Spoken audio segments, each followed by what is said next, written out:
안녕하십니까, ESP입니다. 이번 시간에는 국공립 어린이집 위탁 서류 작성에 있어서 가독성을 향상시킬 수 있는 방법과 조금 더 가산점을 받을 수 있는 방법에 대해서 알려드리는 시간을 가져볼까 합니다. 이 평가는 서류를 갖고 평가를 하기 때문에 서류가 굉장히 잘 작성되어 있어야 됩니다. 잘 작성되어 있는 것이 무엇이냐? 편집이 잘 되어 있는 것. 심사위원 입장에서 눈에 딱딱 띄게 잘 보이게끔, 또는 평가 항목에 맞게끔 서류가 좀 체계적으로 정리가 되거나, 또는 심사 기준에 맞게끔 서류들이 잘 보이게끔 작성을 하는 게 중요한데, 내가 가지고 있는 역량이라든지 실적이 있습니다. 근데 그 실적들을 잘 정리를 하지 못하세요. 그리고 이게 평가에 포함되는 건지 또는 평가에 포함되지 않는 건지 이걸 잘 구분을 못하세요. 그래서 어떻게 체계적으로 논리적으로 상대방이 쉽게 찾을 수 있게끔, 또는 가산점을 받을 수 있게끔 정리를 어떻게 하느냐, 그 정리적인 관점에서 설명을 드리고자 합니다.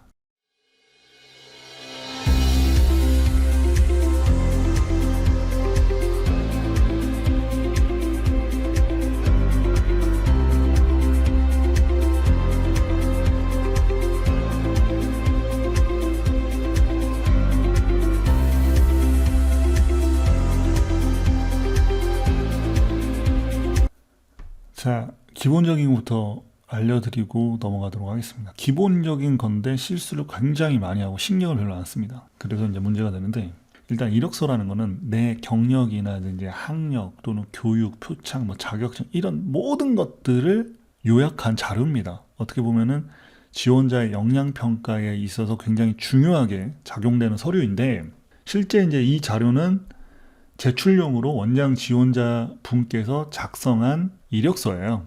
제가 예전에 이제 현업에 있을 때 예를 들어서 문서를 이런 식으로 작성하면은 난리 납니다. 이 멀리에서 종소리가 들려요. 띵, 띵, 띵. 어떤 종소리냐? 인생 종치는 종소리. 자, 그 정도로 굉장히 혼날 만한 그런 서류거든요. 자, 무엇이 문제인지 이제 알아보면은, 보시면은 빈칸들 있잖아요. 왜 남겨놓는 거예요? 예를 들어서 쓸 내용이 없으면은 삭제를 해야죠. 다, 전체를 다. 이렇게 비어 있으니까는 뭔가 비어 보이잖아.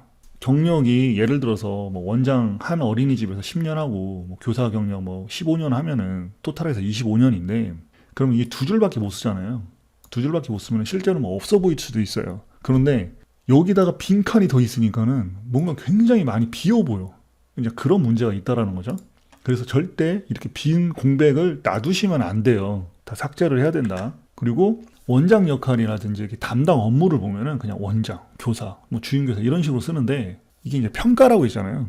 내가 여기서 가장 어필할 수 있는 부분, 내가 원장으로서 했던 업무들을 좀 나열하시는 게 좋습니다. 자, 그 관점에서 문제점이 하나 있고요.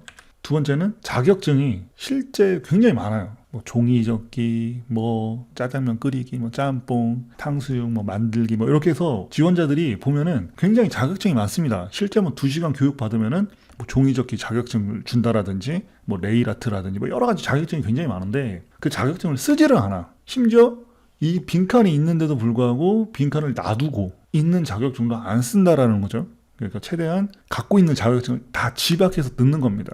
교육 및 표창 같은 경우도 이거는 평가에 들어가는 부분인데, 이렇게 해보니까 없잖아요. 근데 교육 같은 경우는 우리가 이제 보수교육 받잖아요. 1년에 한 번씩, 또는 원장 자격증을 취득을 하거나 교사 자격증을 취득하기 위해서 꼭 받아야 될 교육들이 있어요. 그런 교육들까지도 다 정리를 하셔야 돼요. 정리를 안 한 것도 문제인데 빈칸을 그대로 비워놓는다는 거예요. 그냥 하나밖에 없다라는 느낌이 들어요. 그냥 뭐 예를 들어 국회의원상이면 굉장히 큰 상인데, 이렇게 보면은 빈칸이 더 눈에 많이 띈다. 있는 것보다 없는 게 많이 뜬다는 거죠. 자, 그래서 이런 거는 굉장히 잘못됐다. 자, 그래서 이 문제 있는 이력서를 예를 들어서 개선을 하면 어떻게 되냐. 자, 두 번째는 첨부 파일 삽입입니다. 그림 파일을 삽입을 하거나 증빙 자료를 삽입을 할 때, 예를 들어서 주민등록 등본을 삽입을 한다고 쳤을 때 대체적으로 이렇게 삽입하시는 분들도 있어요. 이렇게 큰 테두리 안에 이렇게만 집어넣는 분들이 있어요. 자, 요것과 그리고 요렇게 중간에다 띵 넣는 분들도 있고요. 근데 요분은 그래도 여기에 이제 이 파일이 어떤 파일이다, 그거를 이제 기록을 했기 때문에 아, 주민등록 등본이구나 이렇게 알 수가 있는데, 공간이 굳이 이렇게 있는데도 불구하고 이렇게 하시는 분들이 있어요. 자, 그리고 세 번째는 이거를 대칭을 고려하지 않고 그냥 늘린 상태. 그러니까 파일이 좀 깨져 보이죠. 대칭을 고려하고 파일을 넣어야 되는데 대칭을 고려하지 않고 넣은 파일일 경우에 이런 문제가 발생됩니다.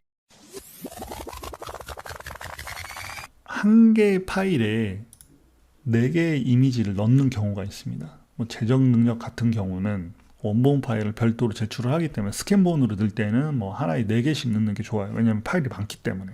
여기도 문제가 뭐냐면은 일단 이 파일이 뭔지도 몰라. 이것도 뭔지도 모르고 부연 설명을 안 달았기 때문에. 그리고 이만큼의 공백이 남습니다.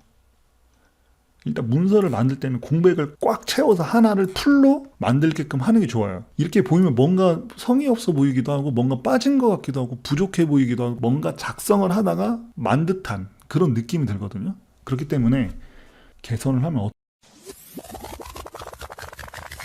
그 PS 교육을 하면서 뭐 교사라든지 경력 뭐 이런 데이터들을 쭉 정리를 해라 이렇게 이제 강의를 한 게 있잖아요. 열심히 들으신 분들은 기억이 날 텐데, 그래서 제가 이제 컨설팅 과정에서 그분들의 이제 서류들을 딱 검토를 하면은 제가 정말 깜짝 놀란 분들이 있습니다. 제가 이제 본 강의를 만든 거는 여러분들이 평가받는 거는 이런 어떤 문서로 평가를 받는 거예요. 처음에 서류를 제출을 하잖아요. 그 제출한 문서를 가지고 그 담당 공무원과 심사위원들이 가서 평가를 하는 겁니다. 근데 이런 분들도 있어요. 문서 작성을 너무 전문적으로 잘하면은 저평가 받는다, 또는 너무 상업적인 냄새가 나서 안 된다 이렇게 말씀하시는데, 실제 뭐 제가 컨설팅해서 합격하신 분들이 굉장히 많습니다. 그리고 실제 이제 뭐 PS 회원이라든지 잘하시는 분들은 굉장히 잘합니다. 그 와중에도. 그래서 서류를 뭐 잘 만들면 탈락된다, 이거는 정말 말도 안 되는 소리예요. 요즘은 서류를 잘해갖고 오세요. 편집하시는 분들한테 맡기기도 하고 대부분 또 컨설팅도 많이 받고 하시다 보니까 서류를 잘 해갖고 오세요. 그렇기 때문에 여러분들이 서류에서 평가를 잘 받기 위해서는 서류에 신경을 많이 쓰셔야 된다. 자, 그 말씀을 드리면서 PS 회원분들이 좀 노력을 해서 잘 서류를 만들고 합격률도 지금보다도 훨씬 더 높아졌으면 좋겠다라는 생각을 가지면서 마치도록 하겠습니다.